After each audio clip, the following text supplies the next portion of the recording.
Askreddit thread. Reddit, what thing got ruined? Strawberries. It used to be possible to tell the ripeness and sweetness by the color, but then they figured out how to make them all red. Even the flavorless, underripe ones.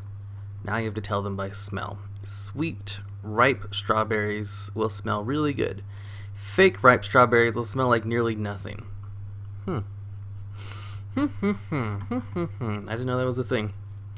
Black Friday on Amazon. They used to have spectacular deals, but now everyone's trying to take advantage by price gouging and then marking them down to make it look like an amazing deal, rather than actually being a deal. It sucks now. There's a site I used called Camel, which tracks historical prices of Amazon products. You can set up email notifications for when the product you want drops below a certain price. Ooh, Discovery Channel. Some of us like to learn about stuff via television. Instead, now we're watching men look for gold or freeze to death looking for crabs. I grew up with Discovery Channel airing shows like Wings, Beyond 2000, The Next Step, Pop's Sigh. Now they want to air shows about haunted places. You know, I liked those haunted shows. Actual pranks, not being a cunt and trying to get away with it. It's just a social experiment, bro. I've ruined about 3 albums for myself over the years by setting their songs as my alarm tones. Sure enough, I grew to hate those songs. Pavlov would have loved me. So many European cities during World War II.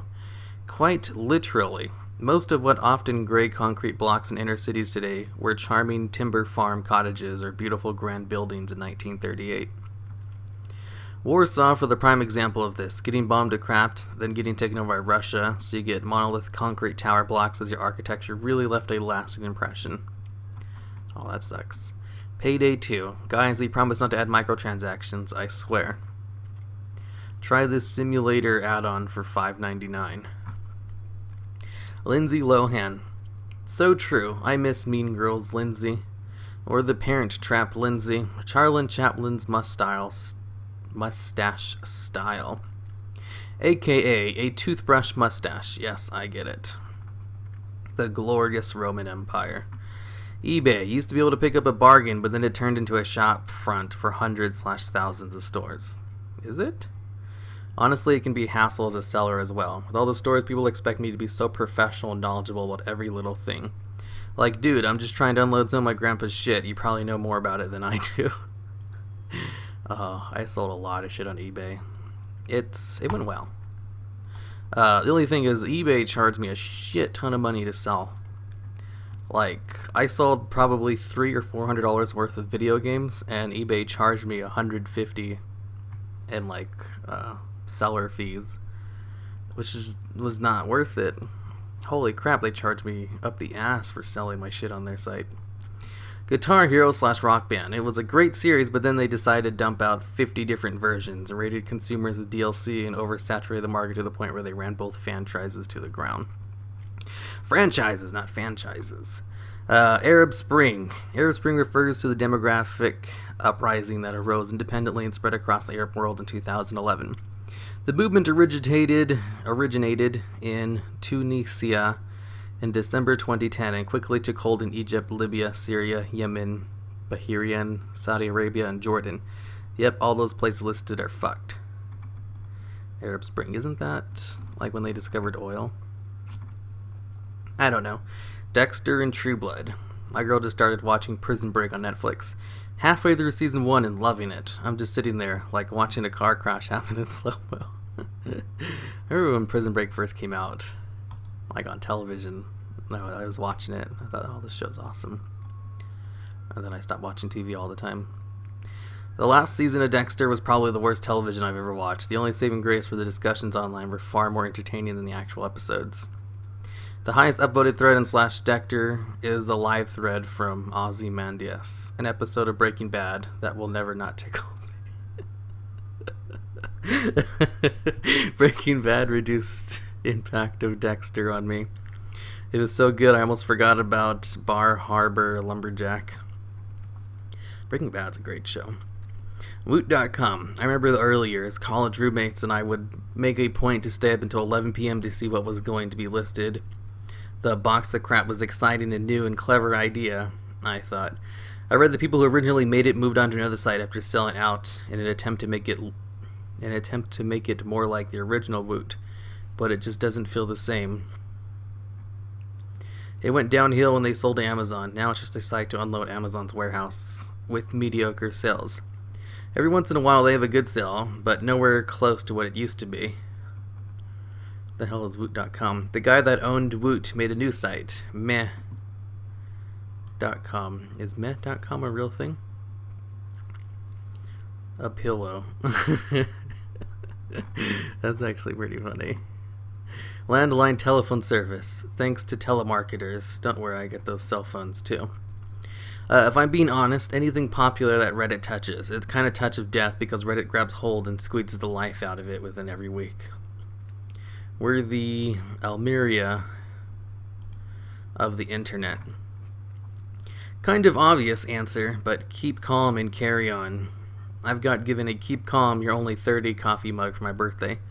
I had polite chuckle, say thank you, and then banish it to the knack of the mug shelf. Heroes. The writer's strike ruined that show. Jeff Loeb and Brian Fuller leaving didn't help. The writer's strike didn't ruin Heroes. The first season was basically a mini-series that fully played out the plot, and they had absolutely no idea what to do with it after that. Edit. Plus, they had two major issues that never really overcame. The first season was good because it was mostly an original story, and they couldn't do that again with the same cast. They ended the first season with 2 characters, 3 if you include Hero, with plot-breaking powers. Season 2 would likely have been much better if Peter/Slyra had both died in the final battle from Season 1. Rubbing alcohol bottle caps used to have a small hole, so you could squeeze and just apply just enough. Now they all seem to have a big hole, which makes you use much more. What I do with alcohol bottles is take the cap off, and I poke a hole with a safety pin with a toothpick. Oh yeah. I think my grandma used to have something like that.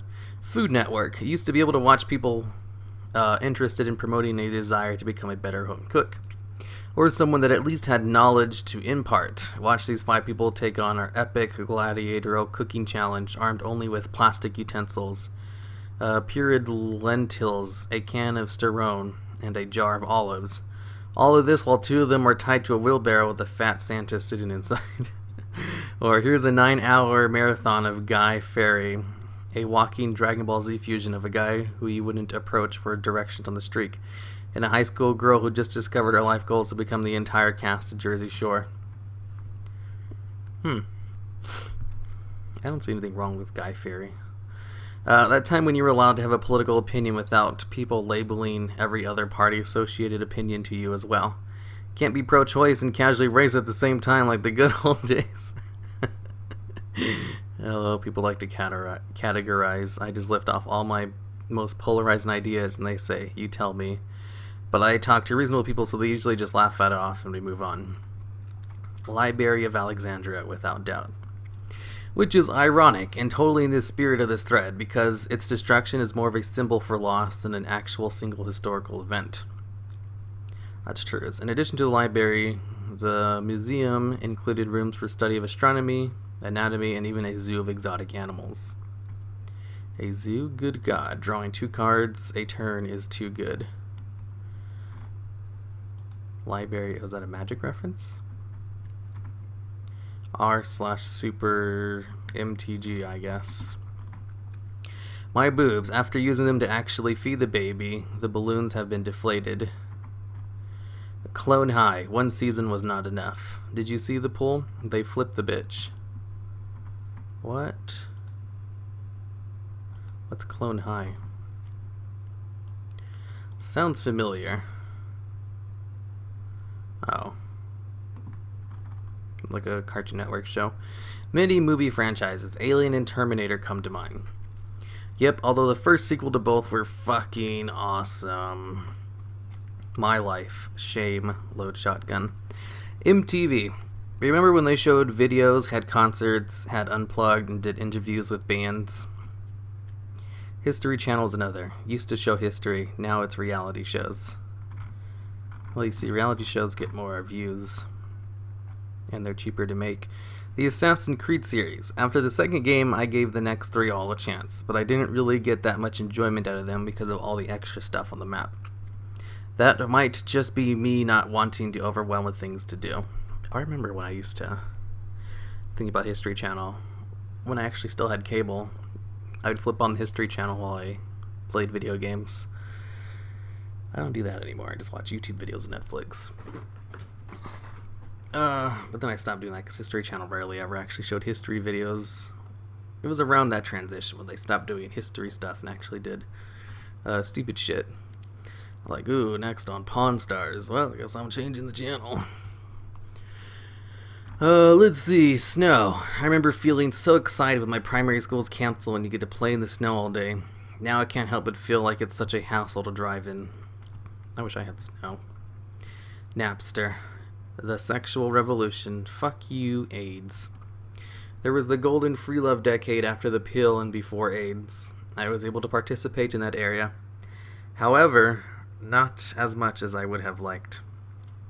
Type beard into Google Images. Anyone with one eye cocked and an expression as if to say, look at my beard, has ruined beards. What? Beards have always been gross. Edit.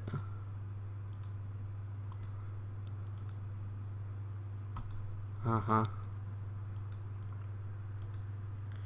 I say that, but these people kind of pull it off. Most of the people I see with beards look really raggedy and gross. I think it's probably because this guy is good looking. People seem to think growing a beard will get them a personality. Some seem to think it'll make up for their lack of neck or chin. To be fair, for some it does work. Exhibit A.